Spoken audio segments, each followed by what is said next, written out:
So you can see today for our live story time, we're actually at the library for our video, which is pretty exciting.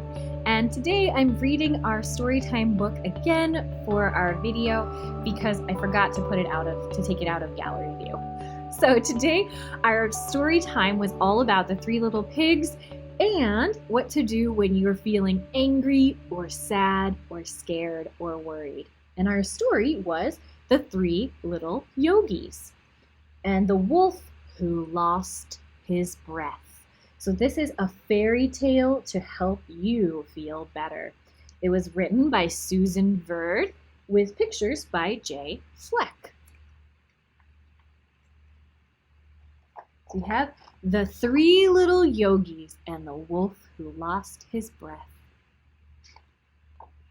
Once upon a time, there was a wolf who lost his huff and his puff.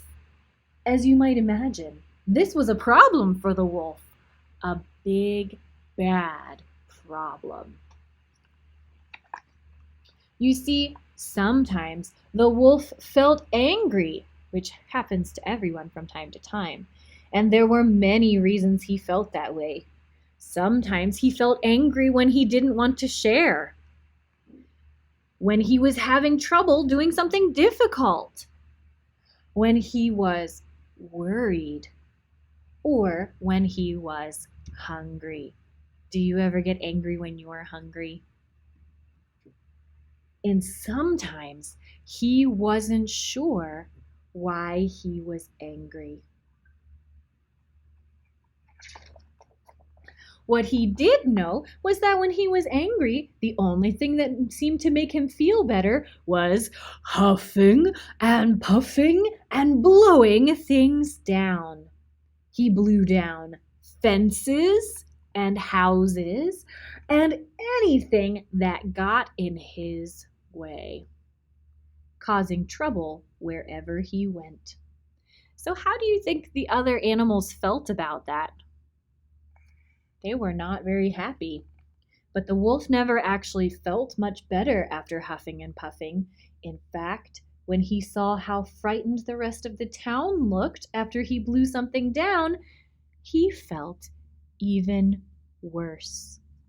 But he just didn't know what else to do. So when the wolf huffs and puffs, does he feel happy or sad? Yeah, it just makes him feel sad. Then one morning, when the wolf wanted to blow off some steam, he came upon a little yogi doing sun salutations by her straw hut, stretching her arms to the sky to greet the new day. The wolf saw how peaceful the little yogi looked, but he didn't feel peaceful at all. His heart and his mind were racing, and his body felt hot and uncomfortable.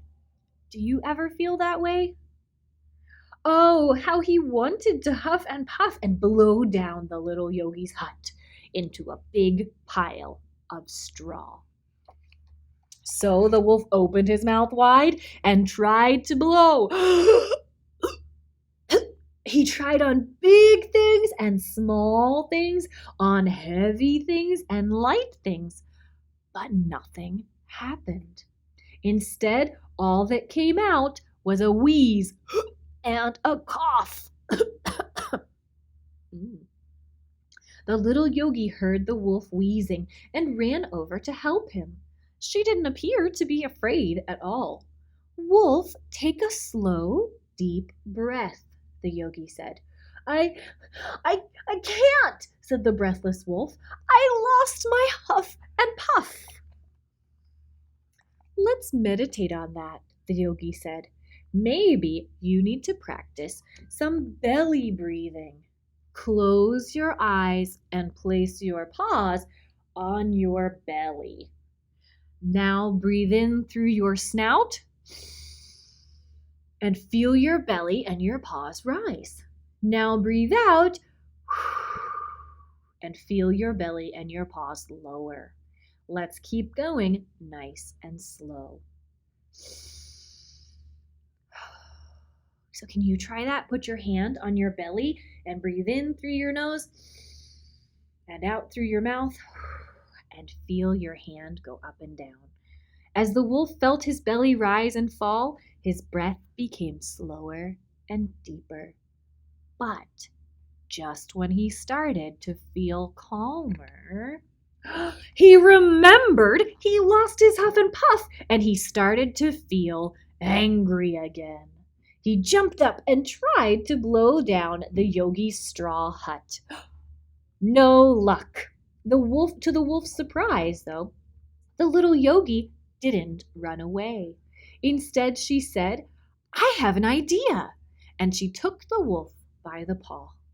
Soon they came upon the wooden house of the second yogi, who was in the middle of his afternoon yoga flow. So they meet the second little pig in his wooden house. They watched him giggle and wiggle his tail in the air as he stretched in downward dog, and then lengthen his body into a powerful plank as straight as the wooden beams in his house. While the first little yogi explained the situation, the wolf could feel himself getting frustrated and tense. His paws curled and his body stiffened. He opened his mouth wide and he tried to blow down the second yogi's wooden house. But again, he only wheezed and coughed. "I lost my huff and puff," he said. "Let's meditate on that," said the second yogi. "Sit down in butterfly pose."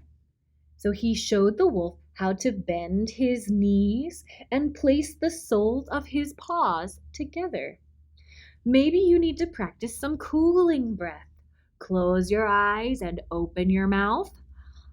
Stick out your tongue and slowly inhale. Feel the cool air enter your mouth and your body. Now close your mouth and breathe out through your snout. Keep going, nice and slow. So can you try that? Close your eyes, stick out your tongue, and breathe in. Then breathe out through your nose. Oh, that is pretty cool. The wolf started to cool down in his body and his mind. But just when he started to feel calmer, he remembered he lost his huff and puff, and he started to feel angry again. He jumped up and tried to blow down the yogi's wooden house. But no luck. His breath is still, or his huff and puff are still missing. Again, to the wolf's surprise, instead of running away, the second yogi said, "I know where we should go." The two little yogis took the wolf's paws in hooves and walked with him under the setting sun. So where do you think they're going? Who will they meet? Well, we have 1 pig, 2 pigs, 3 pigs. Soon they came upon a yoga studio adorned with colorful bricks. Inside, a third little yogi was in half-moon pose. They came outside and noticed the exhausted wolf. "What's wrong?" they asked. The wolf was startled. No one had ever actually asked him that question before. So no one had asked him what was wrong. "I want to blow everything down, but I have lost my huff and puff," the wolf answered breathlessly. "Why do you want to blow everything down?" the third yogi asked. Again, the wolf was surprised. That was a new question too. "Because when I'm angry, I think a huff and puff will make me feel better." Does it really make you feel better? Do you remember in the beginning of the story when the wolf huffed and puffed? Was he happy or was he sad? Yeah, it just made him feel sad. "Only for a moment," he said. "I blow everything away, but then everyone runs away from me too. I don't like that others are frightened of me. But without my huff and my puff, I don't know what else I can do." Let's meditate on that, the third little yogi said. Maybe you just need to practice some supported breathing. Sit down with your back pressed against mine. Close your eyes and notice the air moving in your back. Can you feel it moving up my back too? Now breathe in and out through your snout. Try to match the pace of my breathing. So they're working together, and the yogi's teaching the wolf how to breathe slowly. Beneath the shimmering moonlight, the wolf and the yogis practice breathing together, back to back, nice and slow. Soon the wolf began to inhale and exhale more deeply. Then something new happened. How do you think the wolf feels now? Yeah, he's not angry and he's not sad. The wolf felt different. He didn't feel tense or frustrated. He felt peaceful. Under the sparkle of stars, the three little yogis showed the wolf even more ways to relax and breathe, until at last they all settled down for Shavasana. So this is a yoga pose where you lay on your back and relax your whole body and breathe. It's a great one. From then on, when the wolf felt angry or sad or scared or worried, which happens to everyone from time to time, he knew just what to do. So what does he do? He put his feet together in butterfly pose, and then he'll sit up nice and straight and breathe deeply. I may have lost my huff and puff, the wolf said, but I have found my breath. And then at the end of the story, there's a whole bunch of information on different yoga poses and things that are great for kids to help deal with some anxiety or frustration. So our book, again, is The Three Little Yogis and the Wolf Who Lost His Breath. And this book is one of our new books that's available to check out through our curbside pickup or during our new opening hours next week. Find more information on our website at ahmfl.org.